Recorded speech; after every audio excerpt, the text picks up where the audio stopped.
विद्यार्थी मित्रांनो, आजच्या व्हिडिओमध्ये आपण इयत्ता 10वी क्वेश्चन पेपर मधील क्वेश्चन नंबर 1 जो आहे लँग्वेज स्टडीचा, त्या क्वेश्चन नंबर 1 मधील सब क्वेश्चन जो आहे 5, right related words as a shown in the example, तो क्वेश्चन त्या ठिकाणी पाहूया. सेंटरला दिलेला जो वर्ड आहे त्या वर्डशी रिलेटेड आपल्याला एक एक्झाम्पल म्हणून एक वर्ड त्या ठिकाणी दिलेला आहे. सेंटरला दिलेला जो वर्ड आहे तो आहे स्टुडंट आणि बॉक्समध्ये आपल्याला एक एक्झाम्पल म्हणून वर्ड दिलेला आहे क्लेवर. स्टुडंट हा वर्ड जो आहे तो आहे नाउन आणि क्लेवर हा जो वर्ड आहे तो आहे ॲडजेक्टिव्ह. म्हणजेच आपल्याला स्टुडंटशी रिलेटेड ॲडजेक्टिव्ह या वर्डमध्ये त्या ठिकाणी फिलअप करायचे आहे. पहा, स्टुडंट, क्लेवर.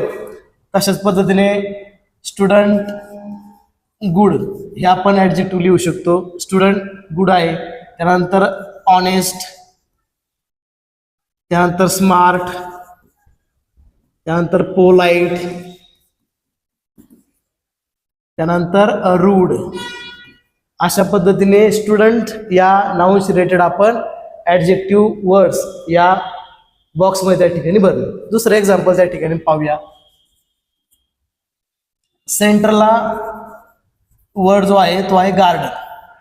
तर गार्डनशी रिलेटेड आपल्याला एक वर्ड त्यांनी त्या ठिकाणी दिलेला आहे ब्युटिफुल. आणि आपल्याला अदर बॉक्समध्ये त्या ठिकाणी त्याच्याशी रिलेटेड वर्ड त्या ठिकाणी फिलअप करायचे आहे. आता गार्डन हा जो वर्ड आहे तो आहे नाउन. आता त्याच्याशी रिलेटेड आपल्याला एक वर्ड दिलेला आहे तो आहे ॲडजेक्टिव्ह ब्युटिफुल. तशाच पद्धतीने गार्डन सुंदर आहे. गार्डनशी रिलेटेड वर्ड आहे लॉंग, म्हणजे गार्डन लॉंग आहे. त्यानंतर बिग आहे, त्यानंतर कलरफुल आहे, त्यानंतर क्लीन. अशा पद्धतीने आपण गार्डन या नाउनशी रिलेटेड ॲडजेक्टिव्ह त्या ठिकाणी लिहिले. दुसरं एक एक्झाम्पल त्या ठिकाणी पाहूया. सेंटरला वर्ड जो दिला आहे तो आहे राईट. नीटली हा वर्ड त्या ठिकाणी आपल्याला दिलेला आहे आणि ह्या वर्डशी रिलेटेड आपल्याला वर्बशी रिलेटेड ॲडवर्ब आपल्याला या बॉक्समध्ये फिलअप करायचे आहे. राईट हा सेंटरचा हा जो वर्ड आहे तो आहे व्हर्ब. म्हणजे व्हर्ब हा वर्ड आहे त्याच्याशी रिलेटेड आपल्याला ॲडव्हर्ब त्या ठिकाणी या बॉक्समध्ये भरायचा आहे. मग राईटशी रिलेटेड वर्ड दिला आहे नीटली. दुसरा वर्ड आपण त्या ठिकाणी लिहू शकतो फास्टली.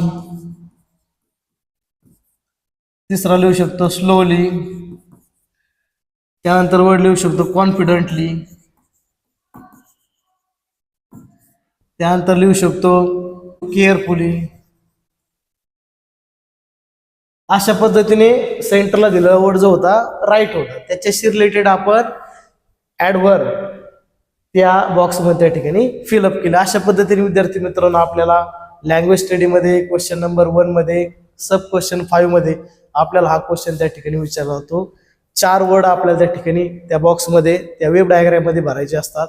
4 वर्डसाठी आपल्याला 2 मार्क त्या ठिकाणी त्या क्वेश्चनसाठी आहेत. जर आपण 4 वर्ड बरोबर त्या ठिकाणी फिलअप केली 2 पैकी 2 मार्क आपल्याला त्या क्वेश्चनमध्ये त्या ठिकाणी मिळणार आहे. अशा पद्धतीने विद्यार्थी मित्रांनो आजच्या व्हिडिओमध्ये आपण right related word shown in the example हा क्वेश्चन त्या ठिकाणी पाहिला. विद्यार्थी मित्रांनो आपल्याला व्हिडिओ आवडल्यास लाईक करा, शेअर करा.